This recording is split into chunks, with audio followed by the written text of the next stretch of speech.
नमस्कार दोस्तों, इस वीडियो में हम बात करेंगे आदित्य L1 के बारे में।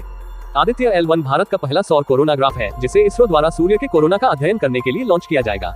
आदित्य L1 को सूर्य के चारों ओर एक कक्षा में स्थापित किया जाएगा, जहां से वह सूर्य के कोरोना और उसके गतिशील व्यवहार का विस्तृत अध्ययन कर सकेगा। आदित्य L1 भारत का पहला सौर अभियान। नंबर 1, आदित्य L1 क्या है? आदित्य L1 एक कोरोनोग्राफी अंतरिक्ष यान है जो सौर वातावरण का अध्ययन करेगा। इसे भारतीय अंतरिक्ष अनुसंधान संगठन इसरो और विभिन्न अन्य भारतीय शोध संस्थानों द्वारा डिजाइन और विकसित किया गया है। ये पृथ्वी से लगभग 1.5 मिलियन किमी दूर L1 लैग्रेंज बिंदु के चारों ओर एक हेलो कक्षा में परिक्रमा करेगा, जहां ये सौर वातावरण, सौर चुंबकीय तूफान और पृथ्वी के चारों ओर के वातावरण पर उनके प्रभाव का अध्ययन करेगा। ये सूर्य को देखने के लिए समर्पित पहला भारतीय मिशन है। नंबर 2, आदित्य L1 का मिशन क्या है? आदित्य L1 का मिशन सौर वातावरण की मूलभूत भौतिक प्रक्रियाओं को समझना है, जो पृथ्वी पर अंतरिक्ष मौसम को प्रभावित करती है।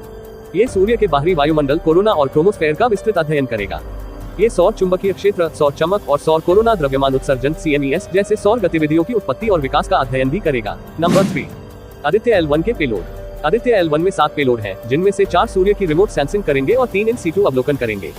रिमोट सेंसिंग पेलोड: दृश्यमान और निकट अवरक्त imager VISNIR, extended ultraviolet imager EUI, magnetograph mag, solar plasma energy release spectroscope spare. In situ payload: plasma analyser package PAP, plasma wave analyser PWA, magnetometer mag. Number 4, Aditya L1 का प्रक्षेपण और कक्षा। Aditya L1 को 2 सितंबर 2023 को भारतीय मानक समय IST के अनुसार 11:50 बजे PSLV रॉकेट पर सतीश धवन अंतरिक्ष केंद्र से प्रक्षेपित किया गया था। इसने लगभग 1 घंटे बाद अपनी निर्धारित कक्षा को सफलतापूर्वक प्राप्त कर लिया और चौथे चरण से अलग हो गया। ये लगभग 127 दिनों में L1 बिंदु पर अपनी निर्दिष्ट कक्षा में पहुंचने का अनुमान है। नंबर 5, आदित्य L1 के वैज्ञानिक उद्देश्य।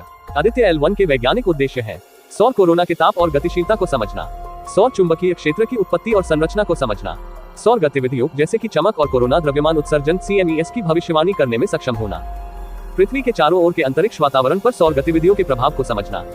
नंबर 6, आदित्य L1 भारत के लिए क्यों महत्वपूर्ण है? आदित्य L1 भारत के लिए महत्वपूर्ण है क्योंकि ये देश का पहला सौर अभियान है। ये भारत को सौर भौतिकी के क्षेत्र में दुनिया के अग्रणी देशों में से एक के रूप में स्थापित करेगा।